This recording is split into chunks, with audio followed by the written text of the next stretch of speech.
Hello and welcome to another video and podcast from Fantasy Football Scouts. Today we are going to catch up on some of the pre-season friendlies that have been taking place, especially as the team sheets are starting to very slowly take shape for game week 1 and beyond. My name is Joe and today I'm joined by David. David, welcome. How are you? Yeah, very good, thanks. As you say, it's quite exciting to see pre-season tick along and we end up with some more exciting games rather than just Everton versus Kariobangi Sharks. We're seeing things like Arsenal versus Real Madrid, Spurs, Juventus, big games that really do give us a strong idea of what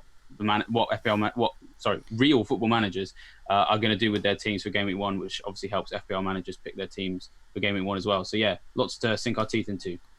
Yeah, talking about sinking teeth into, I forgot to say in our previous video actually on the How Am I bit, one of the bits was that we went to Longleat as a family and our car's gears started to die on us, conveniently in the line enclosure.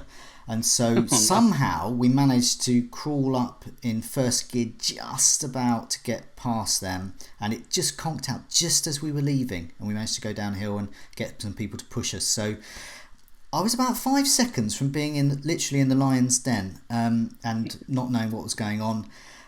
Speaking of which, we got game week 1 to prepare for, and we don't know what's going on there, but we know a little bit more now thanks to these pre-seasons. So let's start off with Chelsea. I've got these 3 questions really for all the teams that we'll talk about. What key friendlies have been taking place? What have we learnt? And what have we still to find out? So yeah, what's been going on at Chelsea then, David? Yeah, so obviously with a new manager who prefers a completely different system and a lot of youth players given a chance as well, and this transfer ban, a lot of people are looking at Chelsea, especially with the fact that there is no Chelsea player more expensive than 7.5 million. And so the player you've just put on the screen there, Tammy Abraham, very much at the heart of that. The development that we got most recently, I suppose that's probably the biggest one, actually isn't really the friendlies, although we'll talk about that in just a moment. Is the fact that FPL obviously added a load of prices for these Chelsea players that had kind of slipped under their radar. They tend not to give prices straight away to players who were on loan somewhere else last season but have come back. So Abraham, 7 million, Batshuayi, 7 million, which means they're all the same price as Giroud. And then we also got Mason Mount at 6 million and Kurt Zouma at 5 million. So let's talk about the centre forwards first, because I think that's probably the one that everybody's most kind of excited by. Hazard's left the club, so it means that we need a goal scorer, step up, and be the key player for them. And the fact that they're probably going to be worth 7 million is quite exciting. But of course, it's tricky because we are 4 games into this pre-season campaign, and the 3 strikers that we just mentioned there, Abraham, Batshuayi and Giroud, it's quite unclear at this point who is the absolute favourite. So we've obviously been tracking their minutes on our pre-season page, which hopefully eventually will give us a clearer idea. But unfortunately at this stage, it's hard, as I said, to be completely sure. So you've got Batshuayi, I think, is the forward who's had the most minutes so far with 155. We've got Abraham on 105. And we've got Giroud on 120. So they're all quite packed together. And I think at this point, really the bottom line is I don't think Lampard is sure which his favourite striker is at this point. They all offer very different things. I mean, Giroud is probably the most distinctive one in terms of what he offers exclusively as, a target man. Whereas, Abraham and Batshuayi are probably more about, finishing and a bit of pace and power. So, it's a situation to monitor, but when someone does become a clear, outstanding option, then I think we should look at them, because actually the bottom line on this is that whoever they pick, they're probably going to score goals, because all of them have scored goals so far in pre-season, and they've been in important games as well. So Giroud, I think, has scored twice. Abraham scored against Barcelona, which obviously takes some doing. I think Griezmann was making his debut in that game, so I think Barcelona will go for a fairly strong squad. And Batshuayi has found the net, but it was only against Bohemians, which is an Irish team. So, that's not as big a goal as scoring against Barcelona. But whoever Lampard goes with, I think they will score goals, because we're seeing that in pre-season. We just got to keep tracking that as the pre-season games move along. Yeah, I mean, I'm still very keen to find out who is on penalties. That's the thing I really want to look at, because if it's Jorginho, because he was second to Hazard last season, and if he's a sure starter, which he could very well be, and he is displaying assist potential, so looking at pre-season, he's actually got an assist against Barcelona, so tough opposition there. I'm very, very interested in Jorginho. But if he's not on penalties, I'm less interested in him. So yeah, that's something I'll be looking out for in the remaining pre-season games. And that's Chelsea are playing Reading, Salzburg, and Borussia Mönchengladbach for some retro games to have. Yeah, for the retro 1970s team there, Borussia Mönchengladbach. Who will be the striker? Yeah, as you mentioned, who is it going to be? Abraham, there's lots of questions across the whole team, isn't there? It's questions across the whole team, and there's potential. They're so kindly priced across the whole team. There's potential everywhere. I'm really interested now having a look at those minutes as well, who's been playing in pre-season. And a player I'm really interested in is the most boring of the lot, Azpilicueta. There he is. He's 6 million. He has a phenomenal FPL record. He racks up the minutes, he racks up the points. He gets the odd assist, he gets the odd goal, but he gets bonus as well. And there he is. He's right at the top so far. Him and Pedro have played the most minutes. So he's definitely someone I really want to get in my team. I can't quite get him in at the moment with the setup I've got, but I definitely am looking for a 6 million defender. And I think he could be the one. I think he'd be overlooked as well because I've got Manchester United first, then a good run of fixtures. So I think he could be a nice overlooked player that could get me some points. But yeah, Chelsea, I think we're learning a lot about them. It's very much, and we've got because I think Lampard is too. I mean, he's never managed at this level before. And he knows a lot of these players, but it's a real test for him this year because he can't sign anyone. So it means that he is really having to give the opportunities to absolutely everybody to potentially find someone who could effectively be a new signing, someone who they weren't able to use last season. Maybe some of these loan guys or like a drink water. I'm not saying that it's going to be drink water, but these sorts of players who've been on the periphery that could have the opportunity to step up, which is why a lot of them are playing. I mean, one person I'm interested in is actually Pedro, as you've mentioned there. Yeah. Willian was in my early draft, because he'd sort of on a lot of set pieces and could potentially step up with Hazard gone. But obviously he's still on international leave, I think, from the Copa America, so he's not played yet. Whereas Pedro has played pretty much every game. Not extensive minutes, 45 minute appearances and then a 70 against Barcelona, but there isn't really any competition there because Willian, if he does come back in time for game week 1, he's not going to have been as prepared and fresh as Pedro. Hudson-Odoi's got that injury, so doesn't really seem to be anyone to step in for him. So he's someone I'm looking at. You've obviously mentioned Azpilicueta there. There was a time when it looked like Azpilicueta had returned to centre-back and Zappacosta was getting a game a right back, which excited everybody because we could have a 4.5 million defender in Chelsea defence. But it's reverted now, and Azpilicueta is back as a fullback.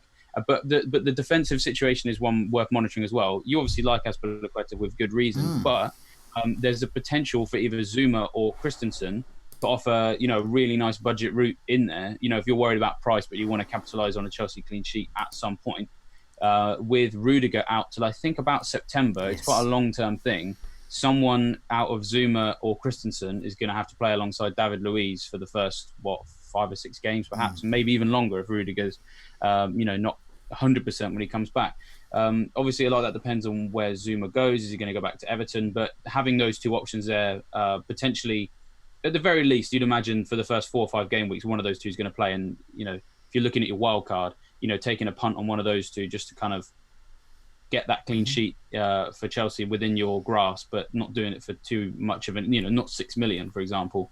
There's potential budget options all over the shop with Chelsea, but as I said, it's all just dependent on what Lampard's going to go with. You mentioned Jorginho as well. Kante has this injury, so it's possible that maybe Jorginho is just getting minutes because Kante's injured, because Lampard has actually really been talking up Kovacic. He says he really likes him. He said he's had a good pre-season so far. And there's only room for 2 sort of deeper midfielders now that it's 4-2-3-1 instead of 4-3-3. So again, so much up in the air in virtually every position. So we're going to sound like a broken record here. Just make sure you keep following the Scout Notes articles we're doing, keep following the pre-season page and the pre-season minutes, and hopefully within a few weeks the picture will be a lot clearer. Yeah, I think you raised a good point there about Kante as well. So one of the things I'm looking out for in the remaining games with Jorginho is, first of all, is he on penalties or not? And the second thing is, what is he like with Kante? So if it's Kante and Kovacic keep getting run-outs and he's just like a sub, a backup, well, then he's a no-go zone. But if he is the regular guy, because Lampard's been talking him up as well, Maybe he's just talking everyone up because he's just being a good manager. But yeah, that's one thing I want to see. I definitely want to see, as you point out, I want to see how Kante fits into this, because it looks very likely from Lampard's comments that he's looking at Kante as the best defensive midfielder, which of course he is. And so he wants someone to go alongside him. If it's Jorginho, happy days. If it's not, well, sad days. But something to look out for. Let's turn to Bournemouth. Same questions. What friendlies have been taking place? What have we learned? And what are we still to find out? Yeah, so Bournemouth's pre-season isn't quite as sort of developed as Chelsea. Chelsea played 4 games. Bournemouth have only played 2. So it's hard to really know exactly what lessons we can learn just yet. The games they played Wimbledon, and they won that 3-2, as you kind of expect. And then they lost to Girona, an Italian team, a few days ago. Yeah, so much up in the air here as well. So a lot of people have been looking at their defence because they have some nice, easy fixtures. I think, do they play Sheffield United and Villa as the first 2? So, yes. Potential for a clean sheet on paper, but it is Bournemouth. So, that's what I'll say there. But in terms of how you even cover it, I think it's tough because goalkeeper situation all over the place. We have absolutely no idea at this point. As I said, mainly that's because we're 2 games in. But even when you look at the situation 2 games in terms of minutes, basically you've got 4 different goalkeepers who've played 4 different halves of football. So Begovic has 45 minutes, Boric has 45 minutes, Travers has 45 minutes, and some other sort of youngster from their academy whose name at this moment escapes me has played 45 minutes as well. Really, really up in the air who's going to be their goalkeeper. Pre-season hopefully will tell us some more. Maybe even Eddie Howe will say specifically. Maybe one of them will leave and join another club. That would be nice, because then it just kind of helps make the waters not so muddy. Yeah. But we need to see with them. There's some bigger games coming up. I was quite impressed with their pre-season friendly. Normally Bournemouth sort of tend to play some of the smaller teams, but they're finishing up against Lazio and Lyon. So they'll play that's the August 2nd, August 3rd. They'll play a strong team for both of those games. Hopefully we'll see some consistency in the goalkeeping department. But also it's worth looking out for some consistency in defence as well. Because we're going to talk about 4 million men a bit later, but Bournemouth have 2 who could potentially come through, but it is too early to say if they might at this stage. That's Diego Rico, the left back, and the other one is Jack Simpson, the centre back. And so Rico has had 90 minutes so far, but in total, 45 minutes in both games. But Lloyd Kelly has also had 45 minutes in both, so not obvious who the standout is there. But of course, they have just signed Lloyd Kelly from Bristol, so you'd assume he's ahead. Yes, but we'll see. Jack Simpson possibly has a chance as well, but a few options in there as well. He would have had more pre-season minutes. If you're looking at the spreadsheet and thinking he's not had too many minutes, he was sent off in the 2nd game, so that's just a mitigating factor. It's not going to be banned for the next one, so maybe he could come through. We'll see. But obviously, a lot of people mainly looking at these guys for the attackers: Wilson, Fraser. They're playing. They look like they're going to play quite a lot. I think people are mostly interested in how they're playing. Are they looking good? Fraser has 2 goals so far. Wilson has has 2 goals as well. So, their confidence is high from those first 2 games. So if you're looking for a strong pre-season from those 2 players in particular, then they're sowing the seeds that they could do well in pre-season. Yeah, I mean, I'm looking at Bournemouth. As you mentioned, all of those things. Yeah, at Bournemouth, goalkeeper, I do like, and I've said a lot on Twitter as well, I do like a good keeper in a bad defence, because it just means lots of saves. It means they stand out from the pack as well, and they have to do more. We've seen it many, many times over the seasons, and I think Bournemouth could be that one. But who is their goalkeeper? Well, pre-season will tell us as well. And very interested in those cheap defenders as well. I actually think that Bournemouth's poor defence over the last season or 2 is actually in their favour, because in a way I think, can they get any worse? Why not put some new faces in defence? Because the old faces are awful. So yeah, why not? There is an opportunity though. We'd assume the manager Eddie Howe is looking at the same results we are and looking and saying, well, how do I make this defence better? Well, perhaps he is with some of these cheaper, younger players. We don't know. But pre-season will tell us as well. Looking at the fixtures, I'm not seeing Josh King's name mentioned much. but as you mentioned with Fraser and also Wilson as well. Wilson scored against Wimbledon. He scored twice, in fact. Fraser and Wilson are looking good in pre-season so far. So they're looking fit, they're looking sharp, they're finding the net. But Josh King, I believe he's only had 45 minutes so far. And Fraser, he was missing from that second game. We're not sure why. No. Again, something to monitor throughout the pre-season. Yeah. Although probably worth us pointing out, Joe, we did discuss King versus Wilson in quite a bit of detail on the video on Tuesday with some help with the members area. So I've seen a few people in the comments asking us to compare them. Head back and watch Tuesday's video. Yeah, exactly. Yeah, been there, done that. But this podcast and video is much more looking at, say, minutes, fitness, what we can learn from pre-season, what we've already learned as well. So in a way, pre-season might not tell us that about Wilson. It will tell us that they're fit, that they can find the goal still, but it won't tell us the general comparison. So as you said, have a look back at that last video and podcast. We've got lots of them, and that one particular one looks at those two players. 1.5 between them, 1.5 million as well.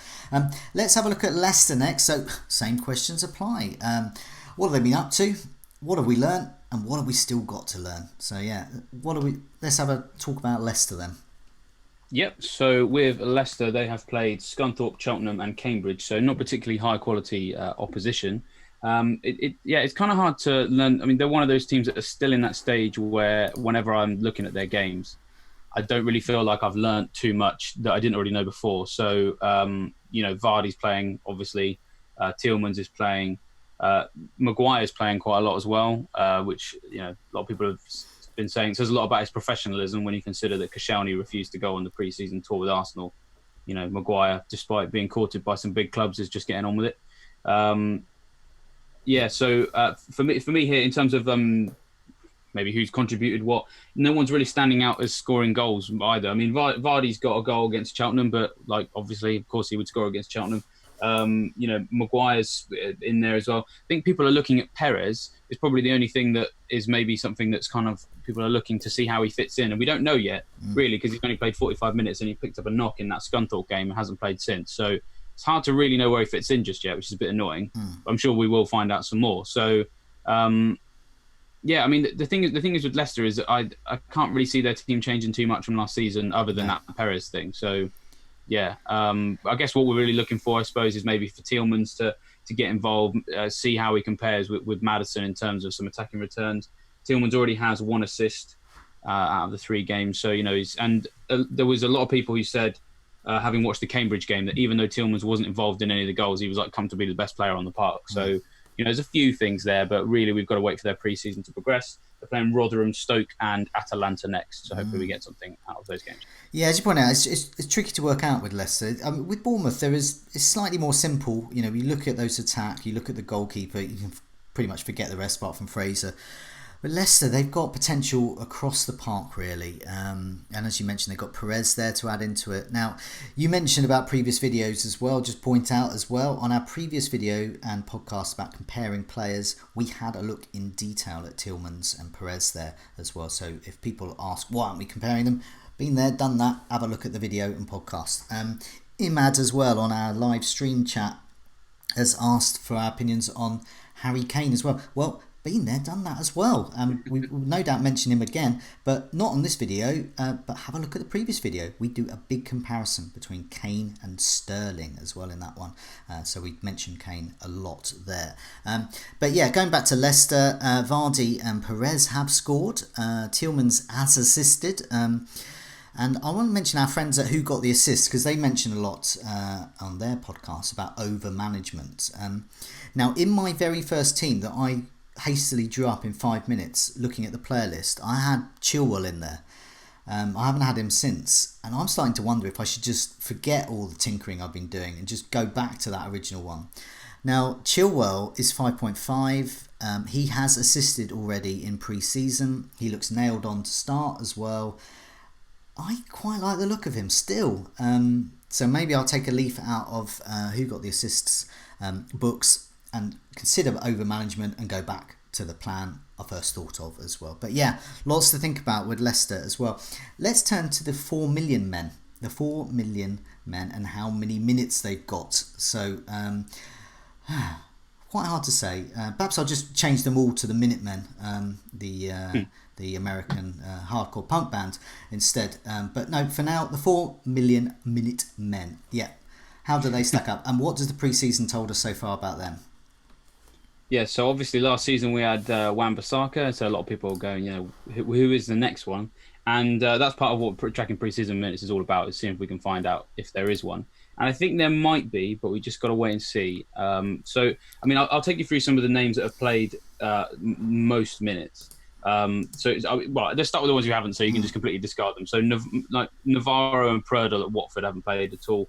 Kilman's had 11 minutes. He's not going to play much at Wolves. Winston Reid at West Ham, 112. So probably not going to be too involved. Mentioned Rico and Simpson on 90 and 67 minutes, respectively. Yeah. And then also Stearman at Sheffield United, probably unlikely to be involved too heavily. But the four that are worth talking about are Gibson at Burnley, Kelly at Palace, Hanley at Norwich, and Landstrom at Sheffield United. I'll start with Gibson. He's played 225 minutes so far. Burnley tend to do their pre-season in that what they do is, because Dyche likes to kind of test the whole squad, he'll quite often have two friendlies occurring at exactly the same time, which means it's kind of impossible for someone to play in both of those matches. So then it does mean that their players do get quite a lot of minutes.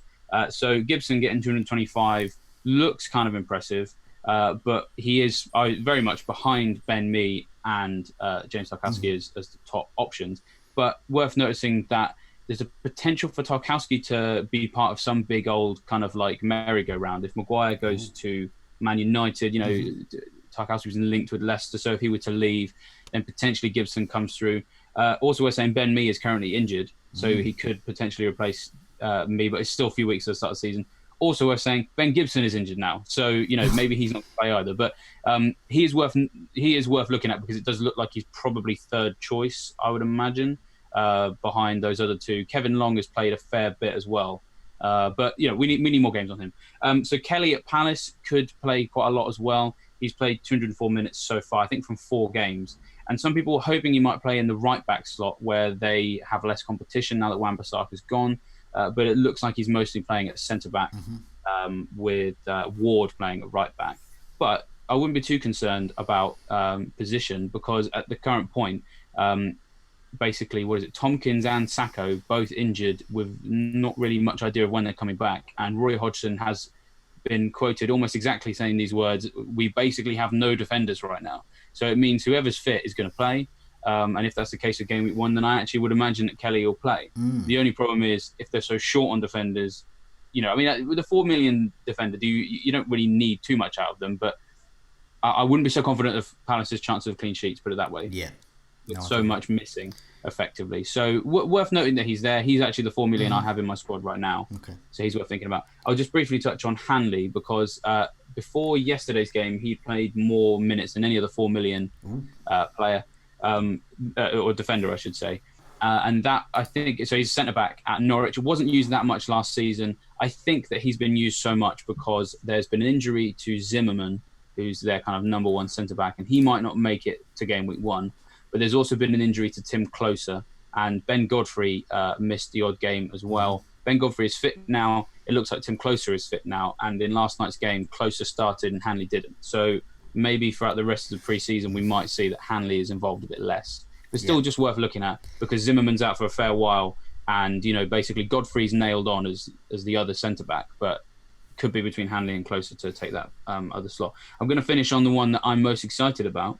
Still a bit cautious on. And that is John Lundstrom at Sheffield United.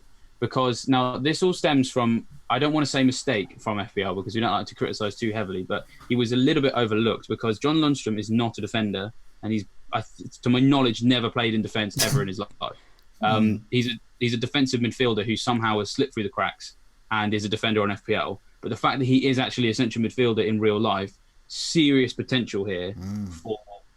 He could be even better than Wan-Bissaka, because Wan-Bissaka played as a fullback and this guy plays in midfield.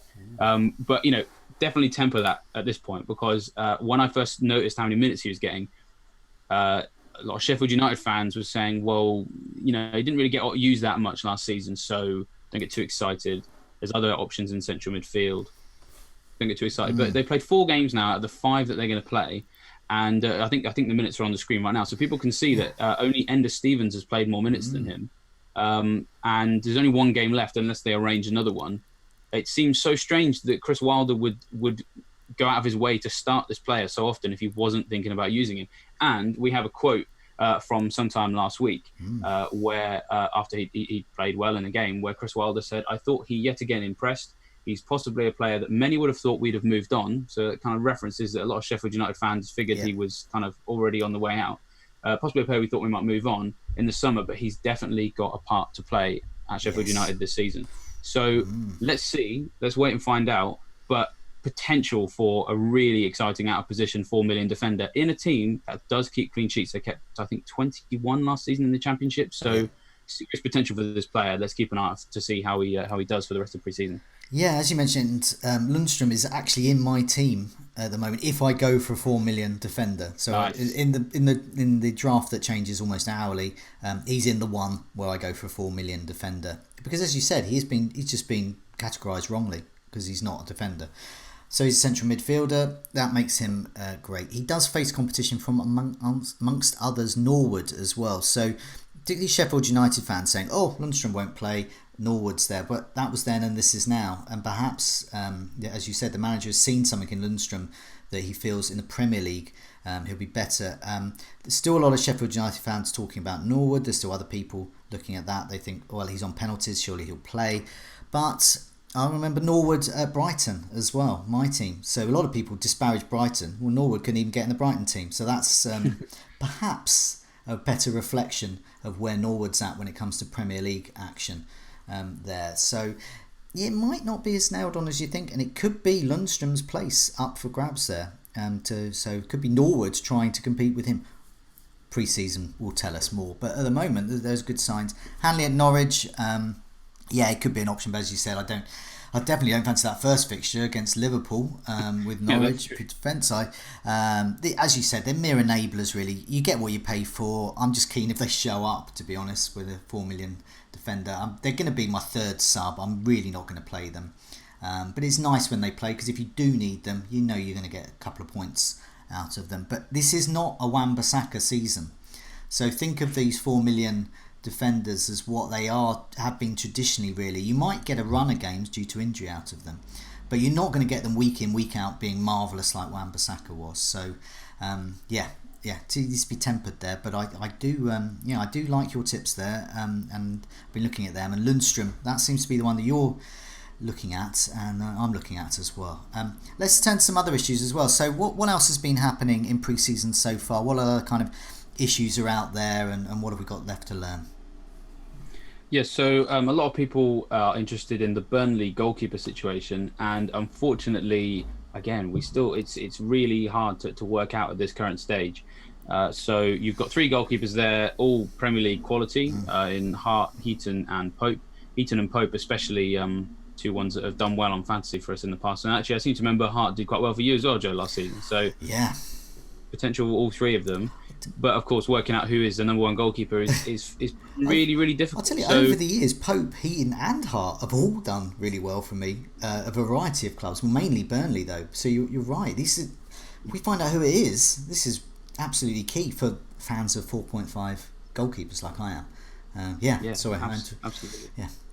Yeah, I mean, but yeah, it's unclear. It's unclear at this point. So, you know, let's talk about I suppose the kind of background and some of the anecdotal evidence. I suppose over the pre-season, you know, we've heard rumours that, you know, Heaton rejected a new contract. He's been linked with Aston Villa. Hart has kind of, you know, been seen as third choice for probably 6 months now, 7 months, ever since Heaton came back. Pope obviously took a little bit of time to get ready. I think, this is just my personal opinion, on paper, I think Pope's the best one, but that doesn't necessarily mean he's going to start. So, but then looking at the minutes, it's still unclear as well. So actually, despite the fact that most people assume that Hart is the choice, he has more minutes than any other Burnley goalkeeper in the pre-season. Pope has 180, but Pope did miss the most recent game with, I think, a thigh strain or some kind of muscle complaint. Not too much detail on it, so we don't know if it's short-term, long-term, but, you know, that could change the picture if that turns into more of a concern. But the fact that he missed the game is annoying because it means we don't know if he would have started had he been fit. And then Heaton, just 90 minutes. So Heaton currently bottom of the pile, which could tie into this idea that he's going to leave. But even if he does leave, you're still stuck between which out of Hart and Pope is going to play, especially if Pope has a knock. So, yeah, we need more information there.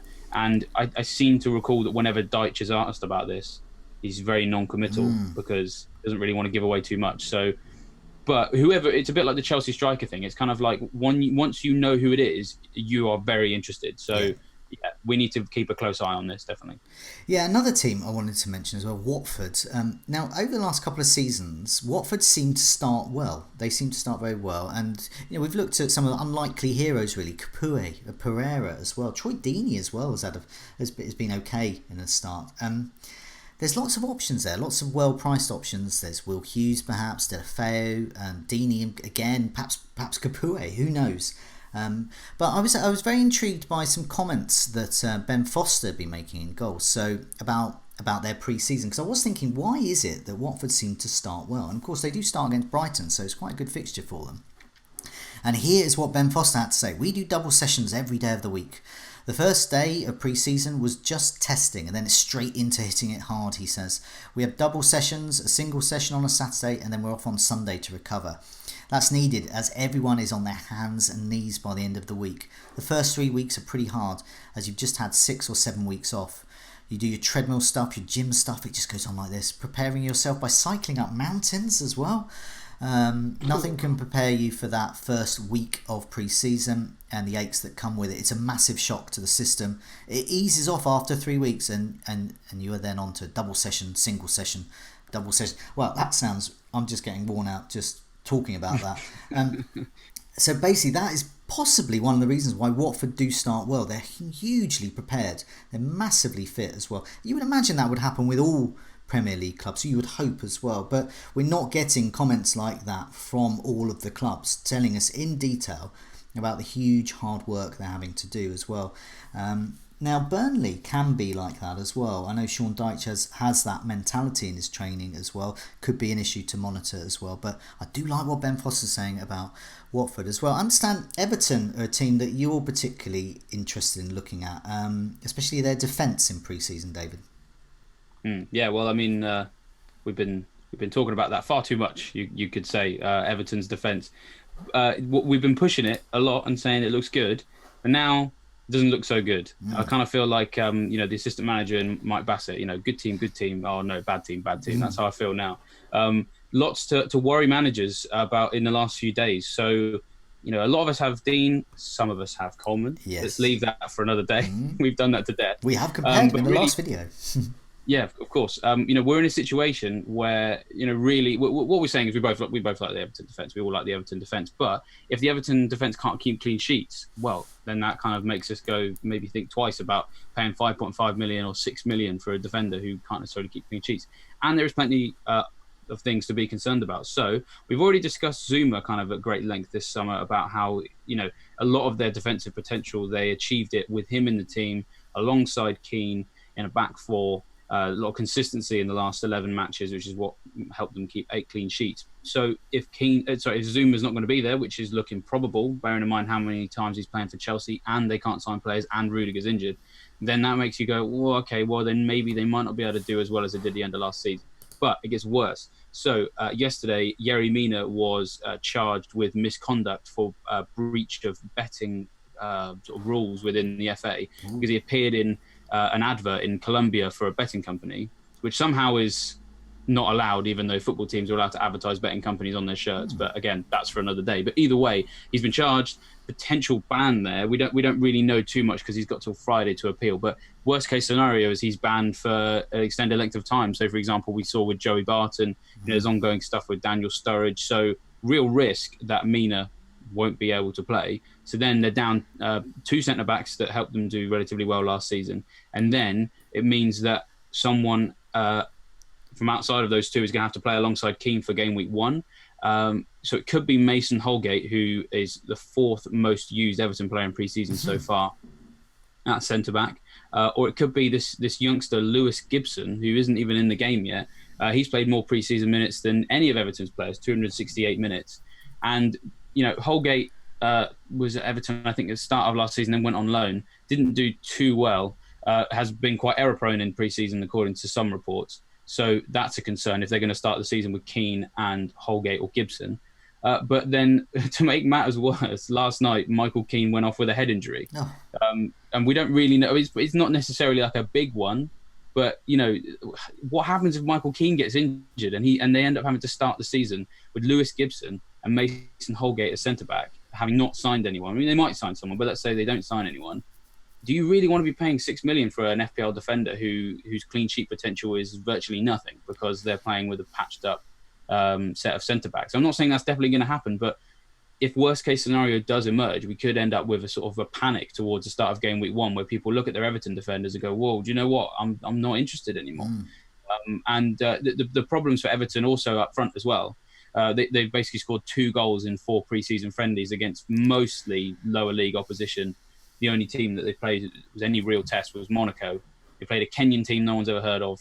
They played a Swiss team, I think, and then they played Wigan, Championship team, and they've scored 2 goals in those 4 matches, even though the only players missing from the attacking department are Richarlison and Tosin. So it means that, Sigurdsson's been playing quite a lot, Calvert-Lewin's been playing quite a lot, Dini's been playing quite a lot of these attacking players are all playing, but they're not finding the back of the net. So I know that pre-season you can only read so much into those results, but you kind of look at the opposition they're playing with the players on the pitch. You kind of hope that they maybe have a few comfortable 3 or 4 nils, but we're not seeing that at all.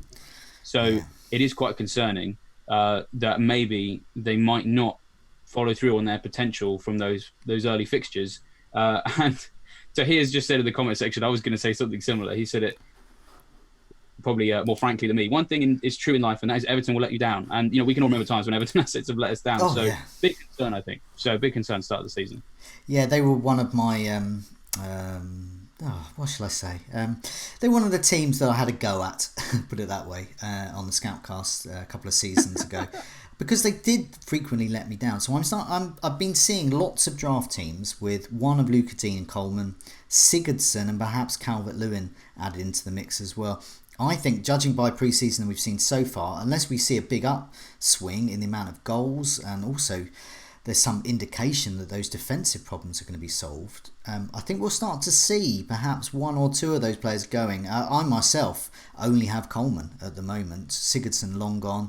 I'm not perhaps that keen on Luca Dean now, and perhaps 5.5 might be better for their defence, or in fact not at all. They sound like to be avoided as well. I just wanted to mention as well Man City. Now Aguero and Jesus are the strikers, but been away on international duty.